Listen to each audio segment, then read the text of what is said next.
Hey there, I'm Mark. I'm Evan. And on this week's very, very special episode, Mark swears. I swear often, but anyway. At the very end. I don't think you swear often. Well, at the very end, you gotta listen I to swear the whole all the thing time. to get to Mark swearing. It's right at the end. Don't skip it. There's gold in between. Evan, you blankety blank. No, he legit swears. Okay. That's it? You don't want to actually say what we talk about in this episode? And we talk about Evan hanging out with famous people for a week. That too.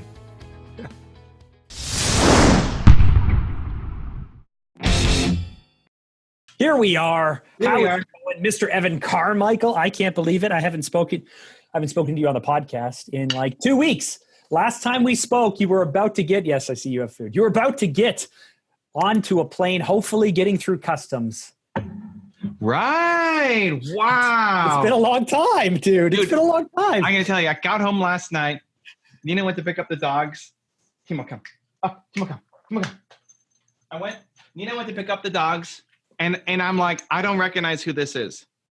Because of the fur or? No, just the length of time I've been gone and just what's happened. You're being dramatic, but okay, yes. No, I'm serious. I'm not being dramatic. You were supposed to go on a 90-day tour. You were gone for a week and a half. You forgot what your dog looks like? I'm done. I'm being honest. Did I not say that, Nina? Yeah, See, I'm not being dramatic. I said that. It happened. Last time I was over there, you kept calling the dogs slaves. So I'm not surprised you forgot what they look like. You're so mean. Listen, there's inside joke stuff that happens between friends, and then there's something to prove. So I shouldn't have said that. I shouldn't have said that. Oops. Oh no, whatever. It's fine. Okay. But he came back. So much has happened. I can't believe it's only been a week and a half. Mm-hmm. And you got for 2 weeks. 2 weeks? 2 weeks, Drager. You left on a Tuesday. And we're recording this on a Monday. Monday night, 5:30. You came back on a Sunday. So that's in my book, that's a week and a half. But anyway. No, actually Tuesday to Monday is officially 2 weeks. That's basically the definition of 2 weeks. You left on a Tuesday, you came back on a Sunday. So that's, to me, a week and a half. Oh, that's true. It's Sunday. We came back on a Sunday. We came back on a Monday, 1 a.m. That's true. We got back Monday, 1 a.m. That's true. Fine. That is true. I will give it to you. It's been 2 weeks. You've been gone for 2 weeks. Yeah. I didn't recognize my dogs. I forgot we had pets. It's nice not to have pets, isn't it? I would love to not have pets. It's wild. It's wild seeing snow after Puerto Rico. Oh, dude, you miss lots so of much change. Cold. Yeah, I know people complaining about the minus 20 degrees. Yeah, we got. Well, there's so much that happened before Ottawa. Anyway, we're back. We're back in the seat. So I guess we missed an episode of this thing, right? We're doing it now. This is it. Okay, great. This is coming out Friday, and it's going to come out tomorrow morning. So. I don't know what that means, but awesome, we're here. So we didn't miss an episode. So what do you want to talk about? I want to know how Mr. Evan Carmichael so border security life gets changed. Because let's be honest here. You've had what we most would call a transformative 2 weeks away. Have you not? Yes. Yes. I'm so excited. To walk me through everything. Okay. So first started with, do you want me to tell a story with the border security or just get right to the... Well, here's the thing. This is why I'm most excited. Mm-hmm. I've had transformative moments. People listen to Evan Carmichael. They watch your content and have transformative moments. Okay. But you are like upper echelon kind of dude, right? Like you've made your mistakes 10 years ago. You learned your lessons 8 years ago. Wow. You just had 2 weeks of being elevated. And so I want to hear what that's like for you. I got a couple of great angles, actually. Okay, I know I'm going to take this. So, okay. First off, I went and gave the greatest speech of my life. First off, eating on a podcast is fantastic for the audio listeners. All right, I'll stop. This is my only time to eat. I guess I can eat on my Twitch stream after. You can eat while you play video games. Yeah. All right. So, I gave the best speech of my life, which was awesome. I spoke at Brendon Burchard's event in October last year. Mm-hmm. In front of 2,000 people. That we talked about on the podcast. I was biggest anxiety moment of the past 5 years, probably for me. This group that I was going to was his smaller mastermind group. They pay $30,000 to $50,000 to be there. and it's 200 people instead of 2,000 people.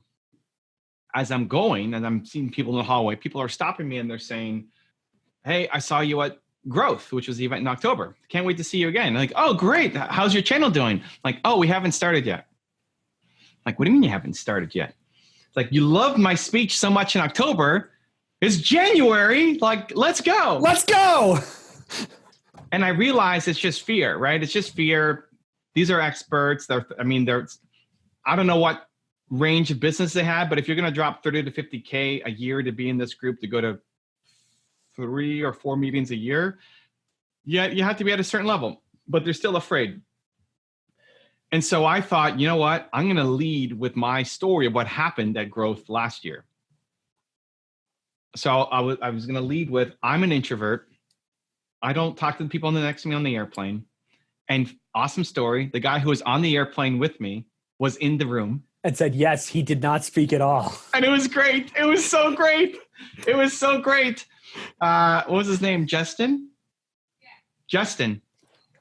And I said, I remember everything about Justin. He woke up at 4 a.m. to catch a 6 a.m. flight to be with me until 2 a.m. here. He likes his coffee decaf with 1 cream and 1 sugar. He has a black Toomey bag with leather on top of it. It's like, I remember all the stuff that he tried to talk to me about. I just didn't want to talk to him because I felt anxious and nervous that, I hate small talk. I've told that part of the story a lot where I don't talk to the person next to me in the airplane, but I've never had the person who was next to me in the airplane actually show up in the meeting. So anyway, I sat next to this guy for 5 hours and barely spoke to him. And so that was a funny little start. But then I was telling a story about how I was backstage with Brendon and I was freaking out and at Growth, and I blanked my lines. And the story that I told you guys on the podcast, episode number 93, go back and find it. Have we even done 93? It's not 93, but anyway. I don't know what it is. I think the episode's called something like What Evan Learned from Brendon Burchard or something. There you go. Go back and find that one. And how much anxiety it gave me and how even right now I'm afraid to be on stage. And Brendon gave me this amazing intro about how I blew his mind with YouTube stuff and all this stuff backstage. And as he's saying that, I'm panicking, saying like, stop talking about me and building me up, because then it makes it even harder for me to go off and puts more pressure. And so I just live with that. I'm a scared introvert, and I still wake up every day and I have anxiety to go off and do these big things. And you might think, well, why do it? Like, why put myself through the pressure and the anxiety and the stress? Like, why not just do something else? Because my purpose demands it. And I led with that because the biggest reason why they weren't taking action was fear. And I just wanted to show I'm afraid all the time and I'm still going off and doing it. That plus I picked up, tried to apply some of the lessons Brendon gave me. He wanted me to practice, so I did that. And it was great. Like standing ovation at the end. Brendon was going to give me 45 minutes to 60, and they gave me an extra 10 or 15 at the end. They just bumped my time up because people were loving it so much. I go backstage and everybody's freaking out, and Dean Graziosi sends out, was like, that was the greatest thing I've ever seen you do. Something like that. Like, okay, great. So greatest speech that I've ever done, because I led with the insecurities and vulnerability and all that. So people came up and talked to me afterwards and all that stuff. So that was awesome. I then... Did you internally at least give yourself a celebration, a pat on the back? Oh yeah. Oh my God. Of course. Like, dude, walking off, I've never had such a big standing ovation in my life. It was great. Like the group, that 200 group people. I mean, the group in Growth was great. The October last year was great, but this was something special. So I'm walking off saying, oh my God, this is amazing. I am amazing. Right. So when you recorded, because you did an IG live with Brendon and you and Dean, and you kind of went around and did that behind stage. That was before the speech. That was before? Yeah, that was before the speech. Oh, wow. Okay. So here's the thing. You looked in great spirits before the speech. Oh my God, dude, this is it. This is what happened. So Dean comes backstage and he's like, I haven't made any content today. And because they're busy, they're doing all their stuff. I ended up trying to host his event. And so nobody's really making a ton of content. So Dean's like, hey, I've made any content, guys, jump in and let's make a video.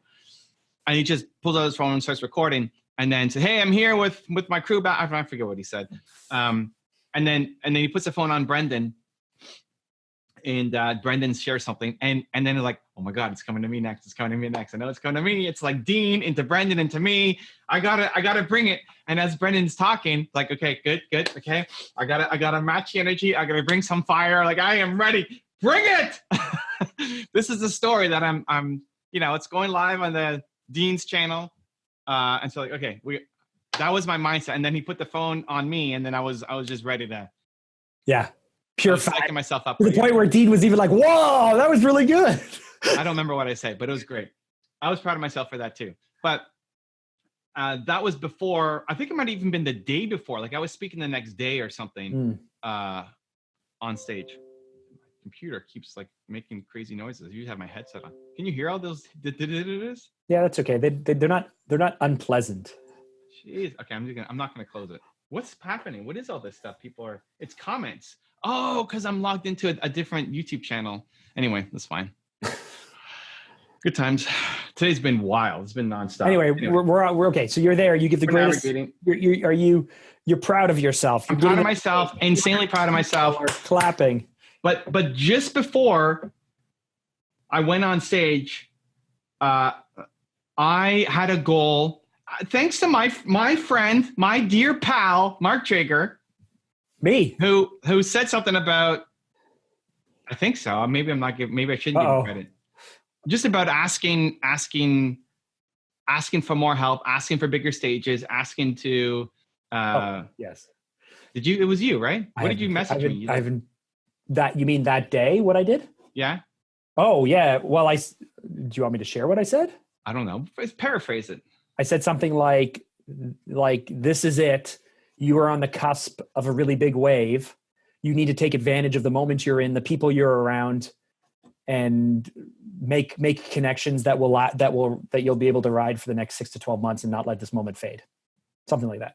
Okay. That's pretty good. See that? What a good friend that is, right? So and you said I'm already on it. Yeah, it's true. I am on it. I already had it in my head, maybe, but it's fine. It's a good reinforcement. So Brendon invited me down. The backstory was I'm launching my book. Brendon's launched so many books. He wanted to help me launch my book. And so that was a chance to go and talk to him about my book. And I did that on day one at lunch. It was me, Brendon, Dean, like workshopping my book, which was awesome. The next day, which was my speech day, I thought I want to ask Brendon about speeches. I want to hit two stages a month. I want to hit bigger stages. I want to build my name out more as a speaker. This guy's doing tons of huge events. Probably after Tony, he's the number one guy for a number of events that are of any kind of size. And so he's busy. He's running his own event, and I'm looking from my window. And I found it like an hour before I have to go live. And so I told him what I was trying to do. And he said, "You know what? Why don't you come next week? I'm doing a mastermind. A bunch of people, my friends at my place. Come on by and we can workshop it." I don't even know what I have next week. It doesn't matter. I'm already getting like supposed to be in the country, right? Like you were supposed to. Yeah, I was supposed to be home by then. Yeah. But I didn't know I'm going, right? I'm going, and I need to get an iPhone because the only way that Brendon and his homies all communicate is through iPhone. And now it's been made public, so that's fine. But it was like Brendon Burchard, Dean Graziosi, Tom Bilyeu, Trent Shelton, Lewis Howes, Jay Shetty, like lots of pretty cool people. They're all on iPhones. And so I told Nina, I need to be here next week. I don't know if I need to come home. I don't know if I just stay here. And I need an iPhone. My headache, I got a massive headache. I'm still stressed out about going on stage and telling this story that I haven't told before. And Nina, love her, said, "I'll take care of it. Just stay there. I'll fly down tomorrow night and I'll bring you an iPhone." So I'm now an iPhone user. Yeah. Just for Brendon Burchard. Have you figured out how to download stuff yet? Or do you have another phone for that? Dude, some people's Instagrams on on iPhones, there's a download feature right at the end. I don't have it. Mm. When you press share to story, before you press share, there's a little download icon at the top left.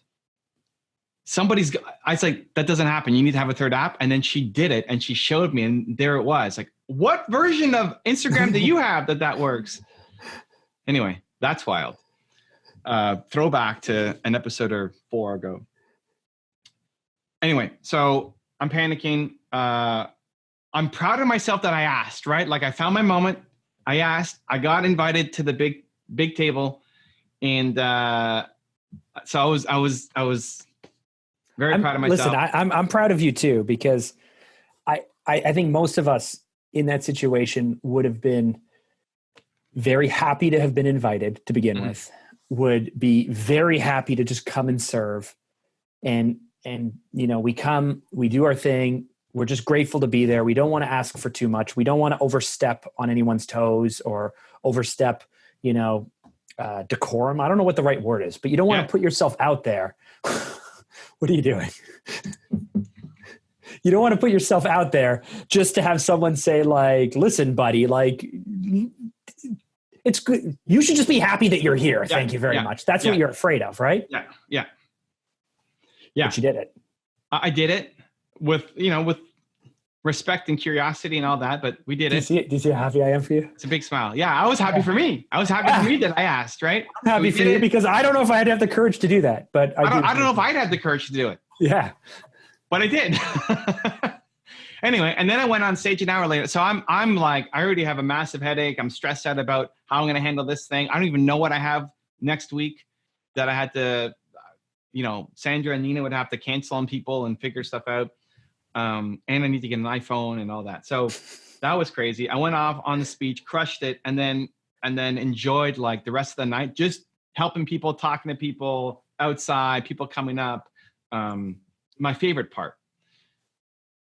Then we go for dinner, and there was one more day, but after that we go for dinner, and I get invited to go for the dinner, and it was just Brendon, his wife, and like super tight homies, like 10 people. And at the end of the dinner, they're doing like toasts and everything to his mom and to his wife. And he's like, there's one more person I got to toast, Evan Carmichael. And he goes on this whole rant about how, not rant, but this whole speech about how I crushed it on stage. And then I stuck around to talk to everybody and how most speakers fly in and out. And the amount of people who left comments to say that Evan stuck around and answered my question. And so it was just a very special couple days. Nina came, we hung out, we were at the hotel. I started filming ads for my videos. I made Mark's day because he said it was the only extraordinary thing he saw that day. It wasn't even that. It wasn't even that. Can I tell you that there are certain days, which we all know as business people or parents or whatever it is, there's just certain days where they start out great, but then just 2 or 3 things happen in a row that are super stressful or super bad. And we had this client thing blowing up and they're stressing out. I'm trying to give them confidence that it'll be okay. And so everyone's turning to me, my team's turning to me, clients turning, everybody's turning to me. And then I'm just like, oh, is this worth it? What do we do? And then I see Evan's ad and literally I stop. It brings a smile to my face. And I went, yes. I was like, Dad, this is why we do this. This is great. This is so great. It was pretty good. I was pretty happy with the ad. It was just also nice seeing my friend and that he's out on a beach and all this stuff. And I had a moment of just gratitude. So yes, your advertisement lifted me up and made me feel good. Listen, it will for you too. Stay tuned. It's coming. It's a great ad. The audio quality is not the best, but doesn't matter. The heart is there. This heart. Although I think the second beach ad that I did, the most recent one, not the second one, the third one, was better than the balcony one. No? The third one you did, we have to tighten up. It doesn't have quite but that's so you okay. Think the first one has more punch than the third one? Yes. Wow. Okay. It's funny. I recorded the third one. We're getting super inside now. So there were 3 ads. Evan did an ad and then he did another ad and I gave him feedback and said, we can't use that one. And he did it a third time. So that third one. Yes. I'm on the beach. Nina went to go do something. It's like, I'm going to record that. I'm feeling inspired. Actually, Brendon he gave me his high performance notebook or something, and it sparked a question that then led me. What's the first line of that video, Mark? That third ad? I don't What's the remember. first line? I don't remember. When I get to the end of my life, that's what it is. Right?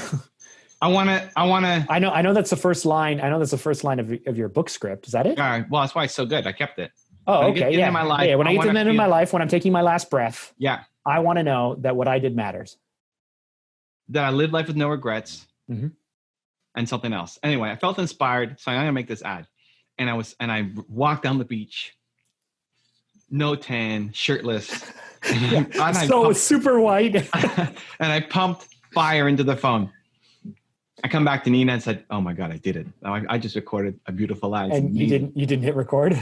No, I did, and I went back to find it. Like, where the heck is it? I recorded it on time lapse mode. So it's just super fast Evan walking down the beach. I'm like, are you kidding me? There's no way. So now I'm researching how to undo a time lapse and like how to slow down a time lapse. There's no audio with time lapse. It's gone. So I'm like, you know what? That's it. I'm done. Forget this. And then Nina, to her, love and support, she's like, you can do it again. Yeah, you're Evan Carmichael. You can do it again. You can do it again. And she didn't say you're Evan Carmichael, but I'm telling myself I'm Evan Carmichael. You can do it again. And so I did it again. I like the second version, but anyway, she said it was too repetitive. And you... Anyway, back to the story. We got super sidetracked. Okay. It's dinner. He's holding his non-alcoholic wine or his glass of champagne, toasting you for how amazing you are. Yeah. No, unexpected, super nice, not necessary, but definitely made me feel appreciated and good. Like it was. I can play there, right? And I can crush there. So then a couple of days with Nina in Puerto Rico, enjoyed a relatively low dosage work week. Like I still did everything I need to, but we still went to the beach every day, at least for a walk. We planned a day to go to the beach. And then 15 minutes in, Nina said she was bored. I'm like, yes. Let's go back to the hotel.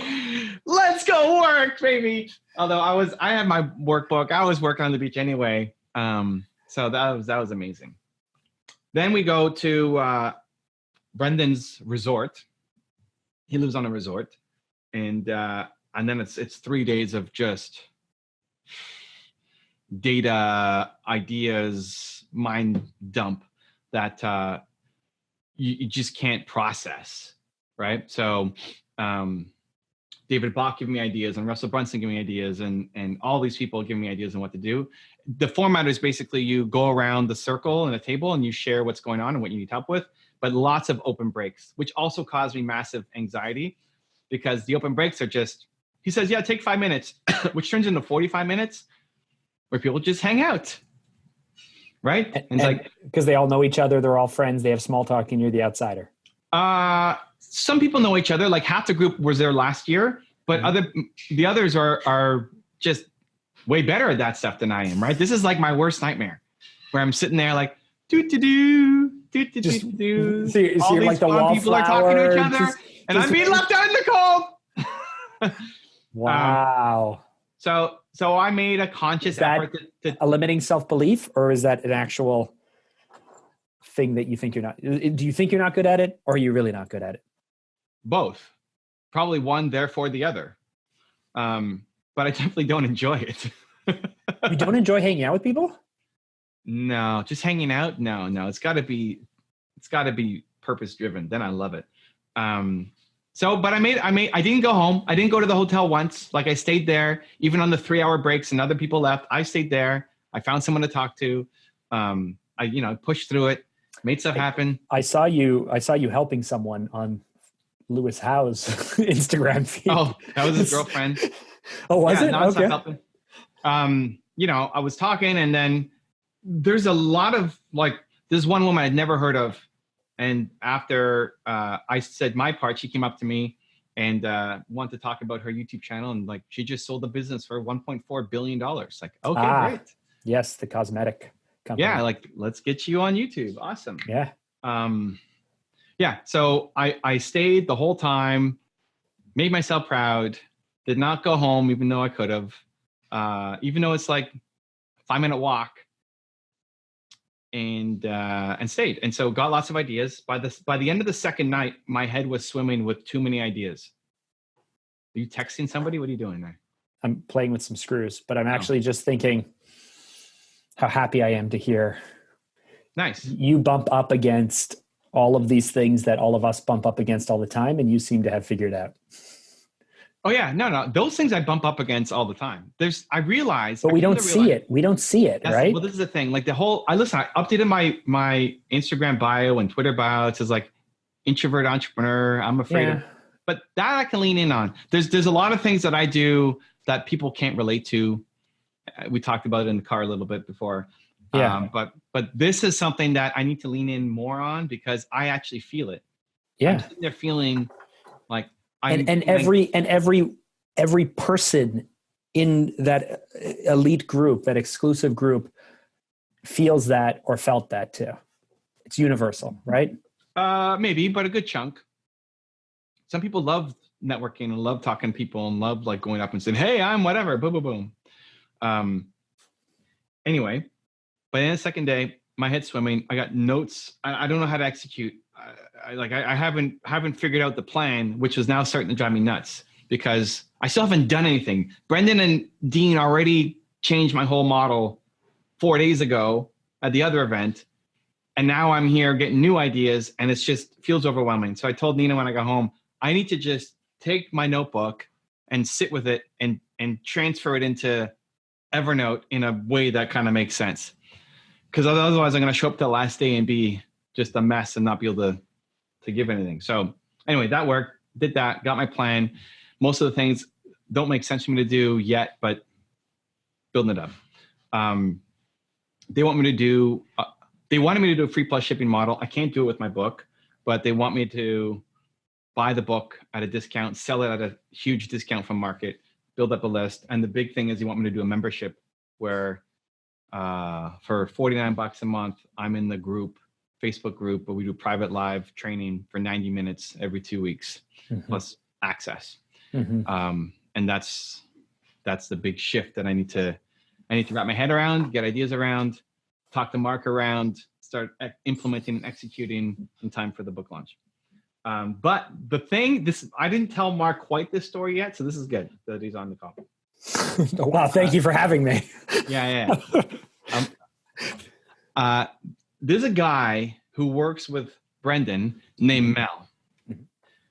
Mel Abraham, and he's also a thought leader. He also has his own business and helping people more on the financial side, understanding finances and investing and not making stupid mistakes as you grow as an entrepreneur. But Mel is very heavily involved in Brendon's business. So Mel sometimes speaks on the stage. Mel is helping him run the events. He's the voice man on the Brendon's or Russell's business? Brendon's. So Mel works with Brendon. Kind of. Okay. I wasn't sure what happened, right? So like Mel sat in on the mastermind. Mel was sharing his ideas and his course and his work. And he has a book that sold 16,000 and he's doing coaching and he lives next to Ed Milet in Laguna Beach, on like the crazy hills, right? So like he's had a ton of success as an entrepreneur and continues to, but he's very tied to Brendon in terms of helping him. Like they've done almost all of Brendon's live events Mel's been a part of. They've done 50 something events together. Mel's helping make sure the room is organized. Mel's helping be on the microphone, hyping people up at the beginning. Like he's like Tony's something the third. What's that guy's name? Yes, but not always on stage. Okay. And more like operations, like everything that happens in the room, Mel's in charge of.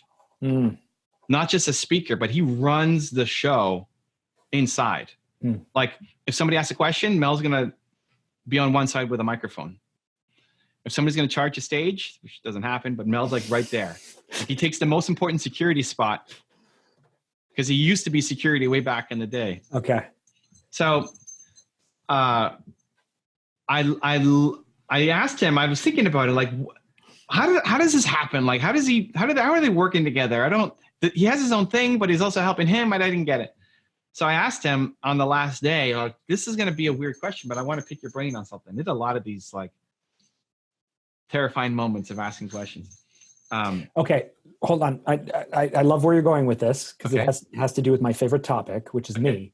Okay. But was there ever a time where you asked a question after all of this giving you did and all of this stuff that you've done, where he gave you this little look of annoyance, or you're going too far, or you're asking too much?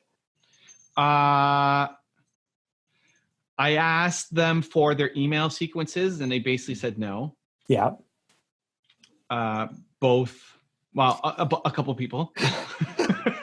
Well, I won't get into names, publicly, I guess, on this. But I asked. There's a ton of really smart email marketers and course launchers and all that in the group, and nobody wanted to give up their emails. Even though we all copy each other with our email sequences and stuff, but if you want it, I guess it's more like you got to do the work of at least signing up to get them. They don't want to just give it to you. Right. So nobody said like no, but so that I was invited to a small roundtable with Brendon's $50,000 members, and when it came to my turn, I said I already got what I needed from the book stuff. I'd love to share some other ideas that came from YouTube that people were asking me. And he said, okay, at the end, if we have time. We didn't have time. So I got a little shut down on my sharing for more advice. What else did I ask? I think the email at that event is probably the email. I asked for help with speaking. Like I wanted to speak on bigger stages and more stages, and nobody had a direct like, hey, I'll hook you up here, which I was hoping for a little bit. Like, yeah, I've got this event here. How about you come and speak there? It's more like just advice. Like, oh, okay. But something did happen. Oh, I don't know. Today you texted me that something lined up and happened. Yeah. Me. So Russell Brunson, it's public knowledge. It's on the website. Oh, is it already? Wow, that was fast. Yeah, he put me as confirmed. Messaged me. He's doing his next launch and he's doing a big event around it. Yeah. Dean speaking there, a bunch of guys speaking there. So I'm going to speak there. But anyway. So a couple of times I figured out where the boundaries are. Yep. And listen, if somebody asked me for my whole seat, I would send it to them if they were, somewhat close. But I get it. And it's not just one person. It's kind of how it's done. Nobody wants to share their exact thing. So yeah, I asked 3 different people and got shut down 3 different times. Mm-hmm. Okay. but politely, like not the end of the world. Anyway, so I was asking Mel, like, how does it work? Like, how do you and Brendon do this thing together, right? Because it's obviously Brendon's business, but you're very involved. But then he's also inviting you to all of his stuff, and you get to sit in on all of the. Because none of his staff sit in on any of these private things, but Mel is always there too. Mm-hmm. And he said that they've always just supported each other in their businesses. That he helped Brendon with a lot of financial stuff that Brendon didn't have knowledge of, and also just security and planning the events as the events grew over time, because that was part of what Mel did way back. Mm-hmm. And Brendon's helped him with business and personal development and his course and his book and all that stuff. And what I loved about it, what made me think about Mark was I love he wants to do it with his friends. Like Brendon wants to, the thing that I want to model the most off of Brendon is how he brings his friends up and wants them to win. And even though he might be able to do it better by hiring somebody, like he wants his companies he likes bringing people together and seeing them do well, all of us together. And so I've had this idea in my head, but it's awesome to see it actually being executed. And so we had a good little chat around that. I won't go into like super specific details, but yeah, that made me like, let's go, Mark. Come on, Drager. We got to build this thing up. Let's go. I'm going to build my business. Mark's going to build his business. We're going to help each other do it too. Yes. It is time. Let's go. Yes. So I did appreciate when you texted me, you said, hey, I was talking to Brendon about you this morning. And I was like, oh, that's cool. Hey, all these people. And then the other night when you're like, hey, you went over to Jay Shetty and Lewis House and took a photo, and then texted me and said, hey, I took this photo for you, Mark. I'm like, Well, hey, these are all people that I look up to and watch. Cool. At dinner on the last night, Mark was talking about Jay and Lewis and their marketing. I said, okay, let's go take a picture. Actually, what I didn't tell you was the first one I sent you, after that picture, Lewis is like, oh, give me the phone. Cause I had to wrap my arm around Lewis like this to take the picture. He's a big guy. Yeah. And then he's like, give me the phone. And then he took the phone and he took a better one of the three of us. But I like the less better one where I'm kind of like popping out Lewis's neck better. Yeah. That's what I sent you. Well, I was very proud of you. I was watching along your progress and sharing with people on my team and Jack Lead and everyone and going, hey, look who he's with. Look what he's doing. This is great. And then somewhere around halfway through your time, I started getting really scared for you. But then, I did a lot of asking. Two more came to mind around the book. So what you asked and got rejected? No. So I have a copy of my book.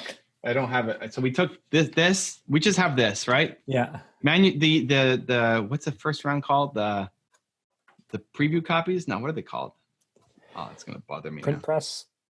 Doesn't matter anyway. Like the first copies are coming soon, but I didn't have it in time to go.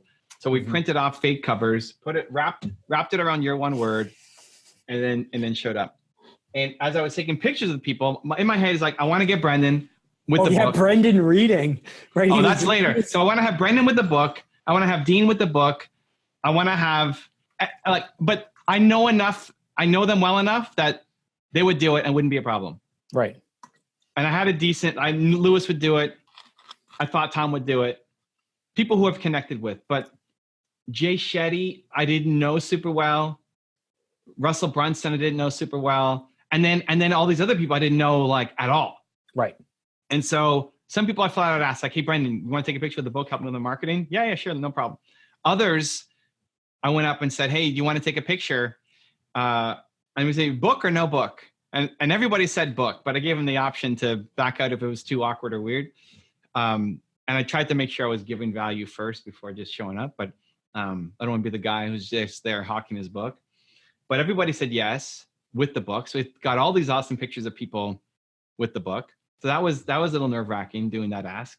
And then on the last day, one of the things Brendon told me on the event day was get people reading the book. So one of the things that helped market his book was he had Larry King read a chapter of the book, and not a chapter, like a couple lines from the book. Mm-hmm. I said, that's a great idea. And I asked him right away, will you read one of them for my book?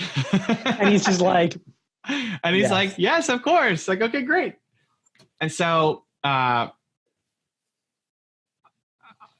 was the last day. I hadn't asked him yet. He's busy running this whole mastermind with no staff. And so in the morning, I finally catch him and say, hey, would you mind reading the book? And he said, find me a paragraph that's going to kind of be on brand, and we'll film it at 5:00. So it's built to I have your one word. So I bring my laptop and I'm scrolling through to figure out, what's the one that I want him to read? And then I write it in your one word. I take a blank page. I take a blank page in your one word, it doesn't matter. Some blank page now I can't find a blank page, but imagine this blank page on one side, and I hand write it, the quote, because he has to be reading, it has to look like he's actually reading the book, not just a printout or something, right? Why are you giving away all these secrets? And for the podcast listeners. No, but why not? It's actually in the book, right? It's a real quote from the book. I don't have my book yet. Yeah. And then I'm stressed out, it just has to be the neatest handwriting of all time, because if you can't read your handwriting is horrendous. It's brutal. My handwriting is so brutal. Bad. When you did that thing where you're like, I've got Brendon's book and I'm writing your thing, you couldn't even read your own writing in your IG post. Brutal. My handwriting sucks. Anyway, and then I was pretty proud of what I wrote, except the some kind of looked like same. So it said some people. Actually, he read the quote that you're probably going to hate. It was humans are built to serve. If you're not happy, it's because you're not serving. Some people are built to serve the world, and others are built to serve the 25 closest people to you. But if you're not happy, it's because you're not serving. Something like that. Mark doesn't like that. Anyway, that's what he read. But the sum... I never said I don't like it, but anyway. The sum kind of looked like same. And I'm stressing out please don't read it the same. Please don't read it the same. So I find them at the end. and I show him the paragraph. He's like, hey, does this feel like it's on brand? And he said, yeah, I love it. Let's go. And so we went outside and I just took my phone and I filmed him. And then he gave a really nice endorsement afterwards about this being the field guide to help you find your purpose or something. Yes. I was just like, oh my God, don't shake the camera because you're so excited. So I was very proud. It was transformative, not in just in terms of the advice. So to get the kind of behind the scenes of what my model should be for both the book and the membership program, but also the contacts, the connection, the love, how much I could help everybody as well with what they're doing.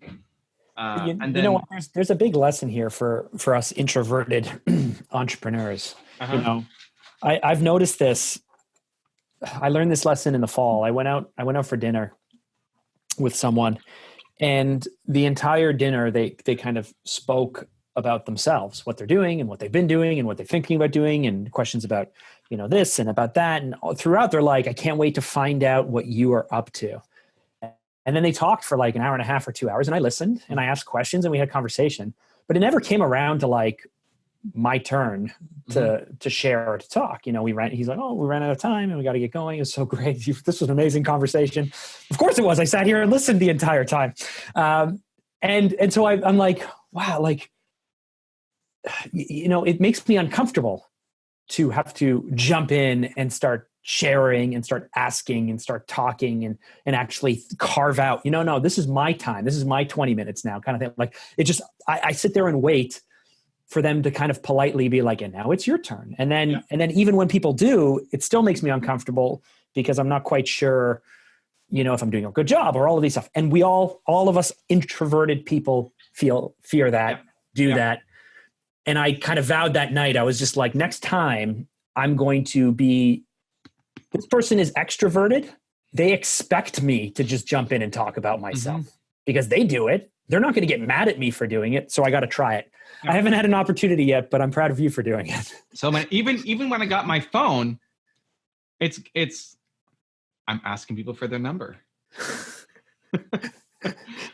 Oh, Evan has now all these new little girlfriends and boyfriends. It's amazing. Yeah. And then, so, you know, I'm asking Brendon, I'm asking Dean, and then I went up to Tom. I haven't talked to Tom in a while because he only texts and I can't text. But now you can iMessage. Now I can iMessage. I still don't know what my number is, but I can iMessage. You don't need a number for iMessenger. You can do it through your email. Oh, okay. Well, whatever. We're doing it. I don't know how it's all working, but it's happening. So like, what if Tom says no? Or what if they give me some other number? Or like, you know. Or what if they're famous enough that they're the type of person who changes phone numbers every 3 or 6 months, which a lot of famous people do. Could be. Yeah. You might not make the cut. There might be a time where, like, because really famous people, they change their number and then a select list gets the new number updated. So let me tell you, this was great. So at the end, Brendon put everybody on a group text and sent us all like, hey, here's everybody's contacts so you can stay in touch. Yep. And he said he was going to do that at the end. I didn't, you know, whether he was actually going to do it or remember or whatever, but he did. But I'm proud of myself for still going up and asking anyway, because I can't leave without having at least asked and having the contact. So now if I even need to message Tom or any of these guys, like this is the easier way. So not taking the easy way out, not just hoping that somebody else solves the problem for me, but going in and asking. There was a lot of like heart bumping moments on all of this. So this sounds like such an amazing, extraordinary thing. And you did a lot of giving and a lot of taking, which is great. Giving and receiving, taking and all that stuff. The only thing I'm thinking is like, is it the type of thing where you should be like sending them like a thank you afterwards? Like, it was this transformative for you? Everybody has been. I messaged Brendon personally. Yeah. I didn't do like the big group one. I said, first off, I'm learning iMessage. You have to say who you are because it just shows your number. Somebody sent me a video. It's like, hey, we're watching your stuff in our office now. Thank you so much for that love. Like, who this? No idea who this is. Yes, who this? Yeah, unless if it ties through. Sometimes if it ties through to your mail, it'll say maybe and Yeah, it's or if they put their strong. name in it maybe. But anyway, they took a video of their office. I'm like, I still have no idea who this is. So that's awkward. But everybody's putting in there like, this is, and they put their name. So I did that. And then I messaged Brendon a thankful, message. I'll add everybody in on Friday and then keep track and do follow-ups, but in terms of how I can help them, like ideas that I can help them with, just to bring value. So what's next? That's the question, right? For this, with home. these guys? Yeah, like you've made this great connection. You've done these things. You've learned a lot, right? We're blowing up the EC brand. We're blowing up Fanta to be able to handle the EC brand and all of that stuff. What's next? Well, what's next is I realize that we need to get way better at marketing. I realize I can definitely hang with these guys, even though like when I'm in the zone on what I'm awesome at, it's easy.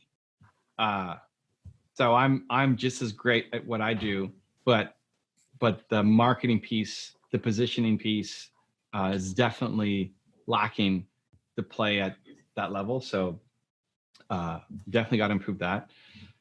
Figuring out the book launch, the membership launch, all that stuff, and then trying to find out how to continue to bring value to everybody who is in the group, so that they're thinking of me when stuff comes up too. Yeah, like today was my first day back. Mondays when we're recording this is my mentoring day, so I've just spent the day with my team. So we haven't done any real work yet in terms of projects or any of the stuff that I need to work on. Mark and I had a quick phone call, but like apart from that, it's been nonstop. Tomorrow I'm filming videos, and then Wednesday is like let's go. So Mark's gonna. Will we have our script ready that I can finish? I can record my video on Wednesday. That would be good. Yeah, you should do that. Yeah, that's what's next for now, and then continue. Maybe not that helpful or insightful, but okay. I'm proud of you. I'm happy for you. I'm very happy for me too. Good. Very happy for me too. And I'm very happy for Nina, who also pushed through didn't want to come to any of the dinners or meet any of the people because she's even more introverted than I am. Nina had like the best photo, like Instagram photo I've ever seen. On the beach? Yeah. That one on the beach with her like hair all like flowy. I was like, this has got to be your profile pic. This is crazy good. Every day she's sending me pictures on the beach, pina coladas, all this stuff. First off, like, I don't really care. I'd rather be here than on the beach for sure. I have to say that I know that you did your first event was at the Ritz-Carlton in Puerto Rico. And I texted you. I was like, oh, I recognize the resort because I directed a big event there, I think in 2014 or something, 2013, 2014. Anyway, Jacqueline came with me because I was going to spend 5 days directing this event. So from like 6 a.m. until 11 p.m. every day, I'd be gone. And so I was like, Jack, why? Like we had this spontaneous idea to action back then even. I was like, you should come with me. So we got someone to watch the kids. I paid to fly her down. The client paid to fly me down, but there's an empty, very expensive hotel room sitting there all day, every day, because I literally would just come home, go to sleep, get up the next morning before daybreak, and then be gone. Anyway, I think 1 day in or 2 days in, I felt terrible. I was like, I'm not seeing you. We're not spending any time together. She was like, that's amazing. She did not want anything. And she was not texting me photos of herself. This was 2013 or 2014 or something. She literally disappeared for a bunch of days. Loved it. Loved spending time on the beach. Loved not having to deal with anybody. Just reading books. She drove into town. She went to the spa.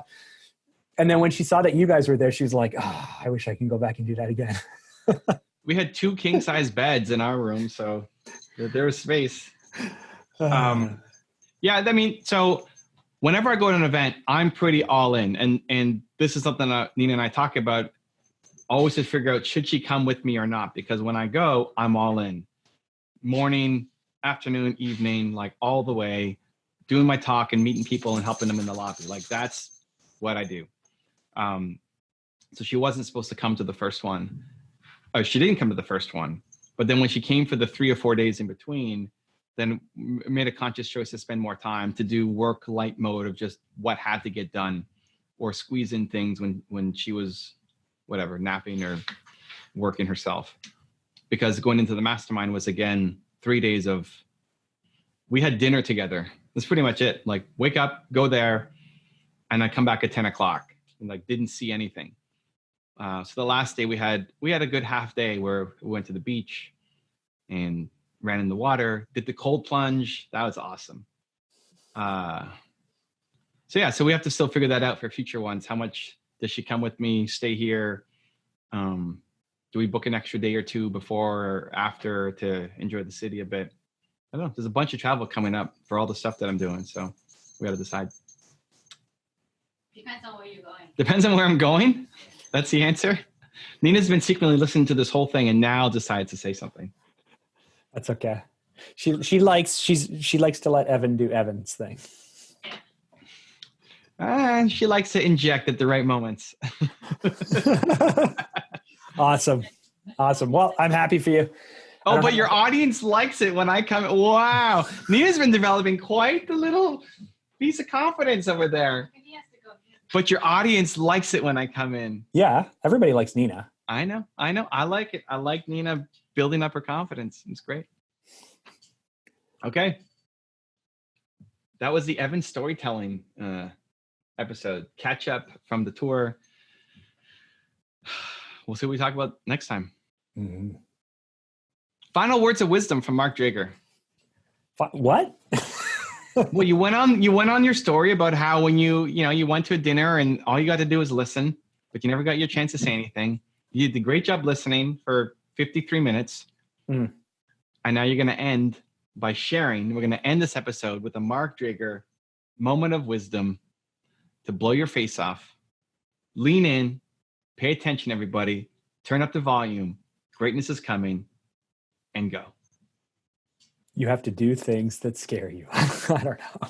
You see, you built it up so much and I know you did that on purpose just to mess me up. My face is going all red now and everything. No. I was actually trying to buy you time. That's all. Oh, were you? But the biggest thing that it did was it just built the anxiety up in me. And I just went, oh my goodness. Like I'm just throughout the whole thing, watching on the sidelines, talking to you. The reason I'm so proud of you is because I'm vicariously living through you. And I'm impressed at you doing things that I think I would be afraid to do. And two, I love watching you grow. You know, there's two things that can happen when friends grow. You either start to get a little bit afraid that your friend is growing and they're going to outgrow you, or you know that there's an opportunity for you guys to grow together. So I think in the last week and a half, we've had both of those conversations, but mostly I'm just really excited. I'm just excited for you. I'm excited for you. I'm worried for me that this newer version of Evan, I was just starting to catch up to the old version of Evan, I feel at some level. And the new version of you, I don't know if I can even keep up with now. So let's go, Mark. Let's go. Pull up the big pants and let's go. Let's go. Yeah. So mostly the words of wisdom from my side are just, oh, I'm terrified, but let's do it anyway. There you go. That's good. That should be an Instagram quote. There you go. Anyway, that's this week's episode. I just wanted to spend the whole time just hearing your story because it sounded epic. If you want to see our last episode where we talked about not letting the fear of embarrassment win, check the video right there next to us. Continue to believe. We'll see you there. We talk about embarrassing moments, Gaining courage. and why Mark's way sucks. Well, it's just a little slow. I want to give you a shortcut.